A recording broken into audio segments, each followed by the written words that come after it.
حزب اللہ نام کی پارٹی ہے نا، دہشت گردانہ تنظیم، لبنان کی وہ تنظیم حزب اللہ نامی، جو کیا ہے، جو دنگائی ہے، خارجی ہے، فسادی ہے، لاکھوں کے ناجائز جان، لاکھوں کے حرام خون کی ذمہ دار ہے، نہ جانے کتنوں کی، لاکھوں کی عزت و آبرو کی ذمہ دار ہے۔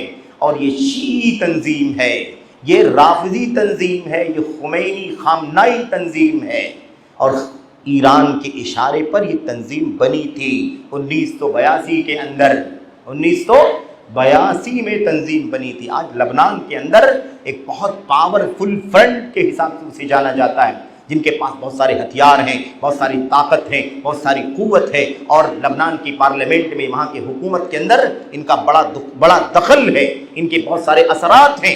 اور ایسے تو اس کا وجود کس نام پر ہوا تھا جانتے ہیں آپ؟ بالکل اسی راستے پر آج بھی یہ ایرانی چل رہے ہیں، یہ خمینی اور خامنائی سب اسی راستے پر چل رہے ہیں۔ وہ بات کیا تھی جانتے ہیں آپ جانتے ہیں کہاں تک کہ یہ جو حزب اللہ بنائی جا رہی ہے، یہ اسرائیل کا نام و نشان مٹانے کے لیے بنائی جا رہی ہے، اسرائیل کا نام و نشان ختم کرنے کے، اسے جڑ سے اکھاڑنے کے لیے بنائی جا رہی ہے۔ اس نام سے اس تنظیم کو بنایا گیا۔ بنانے والا کون؟ اشارہ کرنے والا کون؟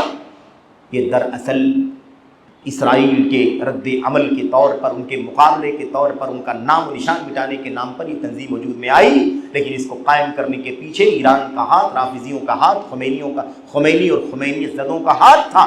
اور اس طرح سے یہ پورے اپنے کاری کال میں کیا کرتی رہی؟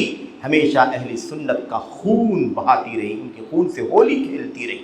آج بھی ایرانی یہی، اور ایرانی فکر سے بہت سارے لوگ ہے نا، تھوڑا زیادہ موافقت کرنے والے، اس کے بارے میں پوزیٹیو مثبت رہنے والے لوگ کیا کہتے ہیں یہ دیکھو ایران جو ہے وہ اسرائیل کے مقابلے میں کھڑا ہے، اسرائیل کا مقابلہ کر رہا ہے۔ اگر کوئی ملک اگر اسرائیل کا مقابلہ کر رہا ہے یہودیوں کا، تو واحد ملک ہے ایران۔ خمینی اور خامنائی یہ لوگ مقابلہ کر رہے ہیں۔ اس طرح کی بات بالکل وہی حزب اللہ، وہی حماس اور وہی القاعدہ اور جتنی دہشت گردانہ تنظیمیں ہیں، ان سب کے یہاں ایک چیز مشترک ہے کہ ان کی دوستی سب کے ساتھ، اور دشمن ایک ہے ان کا مشترک، اور وہ ہے اہل سنت والجماعت۔ پوری دنیا کے اندر، پوری تاریخ میں اخوان اسی اشارے پر، حماس اسی اشارے پر، یہ حزب اللہ اسی اشارے پر، یہ سب کے سب اسی راہ پر چلتے ہیں۔ نام اسرائیل کا اور قتل و خون کس کا؟ اہل سنت کا۔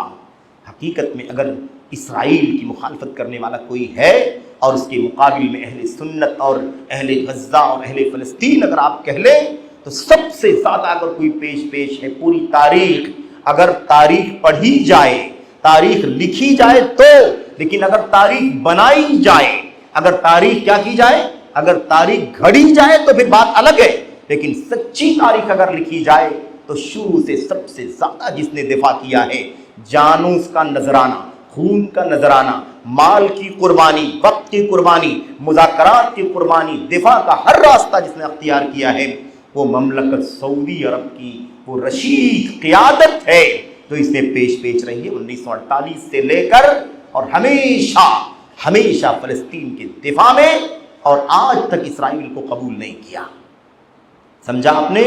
اس طرح سے، اور پوری تاریخ ان کی بھی دیکھ لو، ان کی کالی تاریخ، کالے کرتوت، ہر زمانے میں 48 میں، 63 میں، 67 میں، 72 میں، 73 میں، 76 میں، اور ایسی تمام سالوں میں، اس کے بعد کے ہر دور میں، ابھی قریب کے سالوں میں، ہمیشہ یہ ایرانی، اخوانی، رافضی اور خمینی کے جتنے کارندے، ان سب کا راستہ کیا تھا؟ ان سب کا راستہ یہی تھا کہ ہمیشہ یہ اہل سنت کے مقابلے میں ان کے دشمنوں کے شانہ بشانہ کھڑے تھے۔